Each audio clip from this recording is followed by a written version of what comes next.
at the GIFT City campus. We also have Rajshi, who is a fintech professor, and she will also be a professor here at the GIFT City campus. So, and I leave the floor to you. Oh, thank you. Welcome to our new campus. It's lovely to see this many journalists turning up and wanting to spend time to find out more about the University of Wollongong.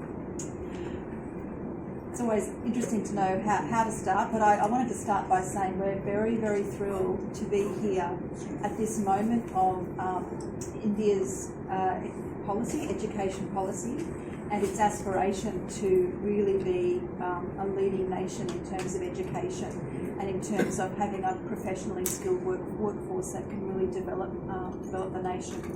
We were really inspired when the Indian government allowed foreign universities to set up campuses in India, so we took that opportunity as quickly as possible. We know that Deakin opened up in July, and we are opening up in November. The University of Wollongong is very accustomed to the idea of having campuses offshore. We're probably one of the most globally spread universities in Australia. We have a campus in Dubai. We've been there for 30 years. And at the same time, 30 years ago, we took that opportunity where the government in the UAE opened up the opportunity for universities to set up there. And we were the first foreign university in Dubai. We've now got 5,000 students there, and that was 30 years ago. So we're very accustomed to knowing how to build a university in a country where we teach globally, we have global curriculum, but we also align and tailor our courses to the needs of the local market as well. So in each of our campuses, we have Australian education that is accredited by the Australian education system, but is also accredited and aligned to the needs of the country that we operate in. We also have campuses in Malaysia. We've got 5,000 students in Penang and Kuala Lumpur, and we have a campus in Hong Kong, which we've had since 2015. And now here we are, GIFT City. So for us, it was a no-brainer. GIFT City is so exciting in terms of the vision of financial services sector and the fintech sector in India. I think in particular, fintech is a global revolution in terms of what it offers industry and the workplace. And I think we believe that India is leading that revolution. There's no doubt about it. So as an educator, we're very excited to come to GIFT City and to be part of that story. And I would have to congratulate IPSCA for its vision in seeing that universities and education is the linchpin of what GIFT City can be, because the industries that are setting up around here need highly skilled staff, highly skilled employees, and it's the universities who are able to educate in accordance with the needs of those industries. So we're very excited that we're already talking with industries about the opportunities available to provide courses that are going to give them the skills that they need. In terms of the courses we've chosen, Kieran can probably talk in more detail, but Master of Computing in Data Analytics and the Master of FinTech to us were the ones that we thought were most aligned to what the industries wanted here. I think financial technology is a revolutionary curriculum. It's a curriculum that we developed only in the last 12 months. So we're bringing one of our state-of-the-art programs to India, and we see that it is definitely going to empower, our next generation of employees to really contribute in terms of leading-edge skills that are required. In terms of the university, I know universities like to talk about, rankings and numbers, and I would probably be criticised if I didn't talk about that. So the University of Wollongong is ranked in the top 1% in the world.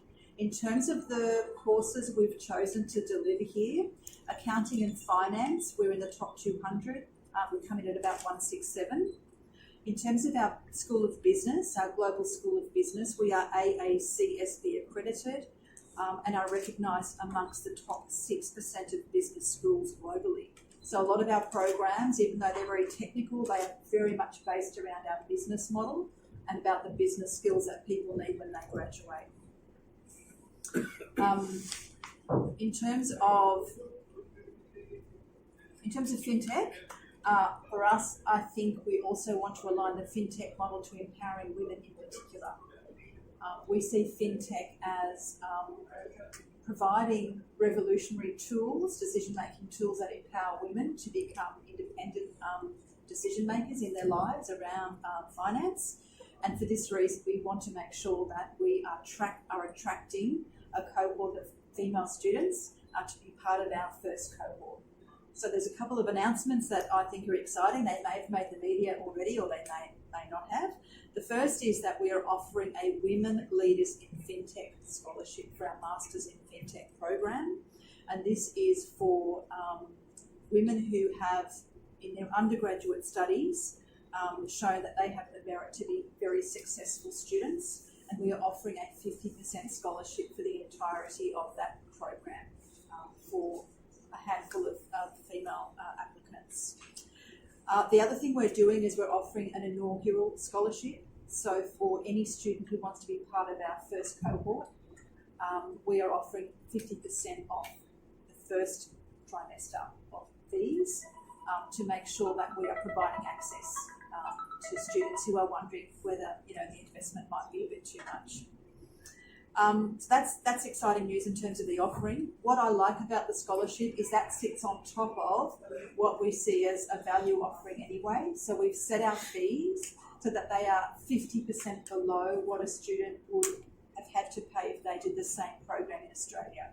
So the baseline fee is 50%. We wanted to do that to show that this was about accessibility to students who may not be able to make it to Australia to study. And then on top of November 4 November. Sir, this building is under construction. You think it will be ready by then? Our campus is fully ready, and even the building is also completely ready. Most of the floors are having their interior design work and everything is going on. So there is nothing like construction, because you can see the list of all the companies which has been posted outside this building few days back. When PM Modi visited here, all the branding and logos, the companies which are in this building is over there, so you can have a look at those companies. और academic timing क्या रहना है? Usually the normal college times. Yeah. Indian time. Obviously. Students from which other states are being Yeah. joined? It's open for all. It's open.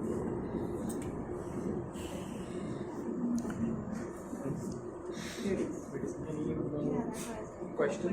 Yeah, I just wanted to make sure I was right because I hate getting the dollars wrong. So for the masters, it's for both of the masters, it's 27,900 Australian, and for the certificate, it's 9,300 Australian. For the graduate program. What is it? The graduate certificate, and So that's it's one. for 6 months. The graduate certificate course is for 6 months, so that is 9,380. Can you be a little louder, please? So it's for 6 months. The graduation certificate course is 6 months course. For that, it is 9,300 AUD. And for the master's program, it is 27,900 AUD. So it's an Australian dollar. I wanted to make sure I answered Comes that. to around 14 lakhs Indian rupees. Yeah. Okay. More than 14 lakhs, but not And then below the Duration of scholarships will bring postgraduate that down. courses? 1.5 years. 1.5 years. Tell us more about this fintech course.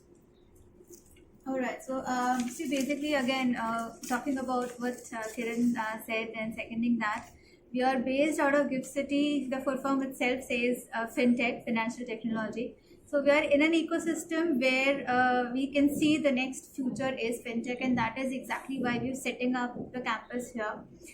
So the course will be a combination of the core finance topics as well as what the future holds, that is the FinTech. So students will get a good exposure of the basic fundamentals of corporate finance, investment management, stock trading, mutual funds, insurance sector, as well as about fintech in terms of the regtech, the insurtech, the blockchain, cryptocurrency, the AI, financial modeling. So what holds for them for the future. So they'll be absolutely ready in terms of what the industry expects them to have in terms of their knowledge, in terms of their skill set. So we're trying to bridge the gap of what the industry expects them to know for them to hold a better future in the area of finance. So that's how the course is designed, and that's how it's going to be delivered. Yes. Any more questions? Is there any special concern for girls? Sorry? Is there any special concern for girls? Girls. Yes, it is for fintech, women in fintech program. 50% scholarship. No, that is for common for all. Those in gender. For girls in Girls, For girls, women in Women from- fintech. They call it as a women in fintech. So it is for girls physically. so the girls who are taking the fintech course, they are getting a special scholarship. These days, like everywhere promote the equality. Previously, when IT and computer science was in boom, in Europe specifically, you might have observed that girls in ICT was promoted by UNESCO and United Nations. These days, like women in fintech, that is because again this fintech is also a new area. So everywhere, girls are doing well, they are getting the opportunities to go ahead in that area. That's it. Thank you.